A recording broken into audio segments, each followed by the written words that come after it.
નમસ્કાર વિદ્યાર્થી મિત્રો, આપણે જાણીએ છીએ કે કુદરતે આપણને એક એવી ઇન્દ્રિય આપી છે કે જેનાથી આપણે આ સૃષ્ટિને જોઈ શકીએ. તો જોવા માટે જે ઇન્દ્રિય વપરાય છે એ આપણે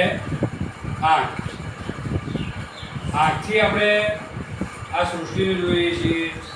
આપણી આજુબાજુનું વાતાવરણ, આપણી આજુબાજુનું આસપાસનું આવરણ, વનસ્પતિઓ, પર્વતો, નદીઓ, આવું બધું આપણે જોઈએ છીએ.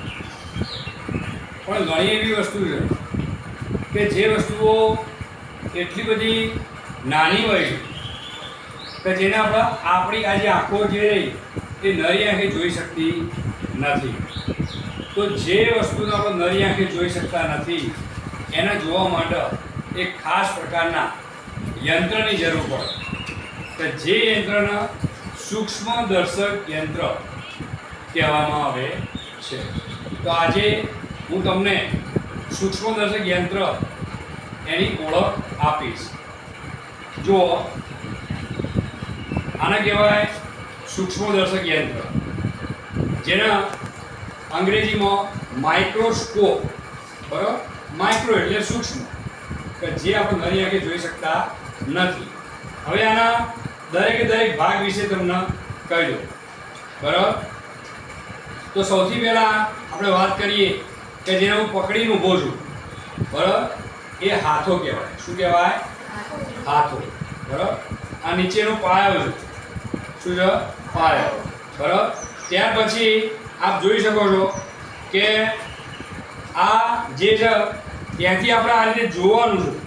તો આંખ જોડે છે એટલે આને કહેવાય નેત્રકાચ. શું કહેવાય? નેત્રકાચ. બરાબર, ત્યાર પછી આખી એક નળી છે. નળી પછી એના બાજુમાં તમે જોશો તો અહીંયા બે સ્ક્રૂ આપેલા, એક મોટો સ્ક્રૂ છે અને એક નાનો સ્ક્રૂ છે.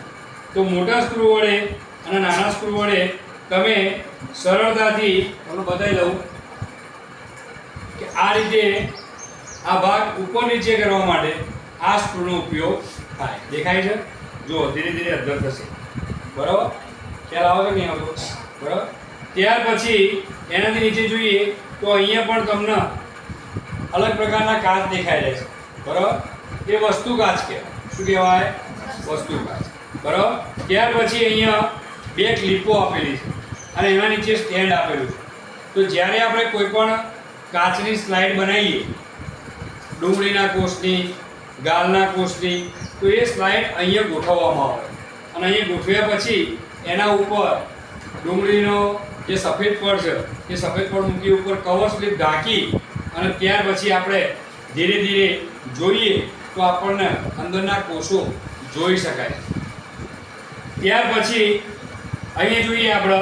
બરાબર, તો આ જે છે એના કનિનિકા કહેવાય.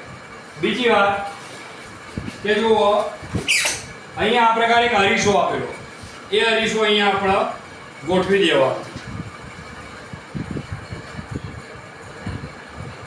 પ્રકાશ જે છે એ આના ઉપર પડશે અને ત્યાર પછી પ્રકાશનું પરાવર્તન થશે અને પરાવર્તન થઈ એ પ્રકાશ આની અંદર જશે કનિનિકામાં.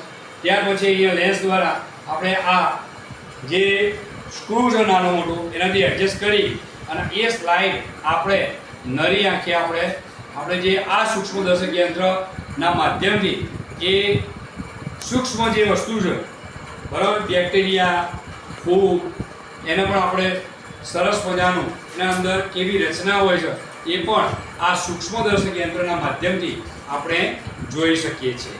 ખ્યાલ આવ્યો વિદ્યાર્થી મિત્રો? પડી ખબર? સમજણ પડી? અસ્તુ.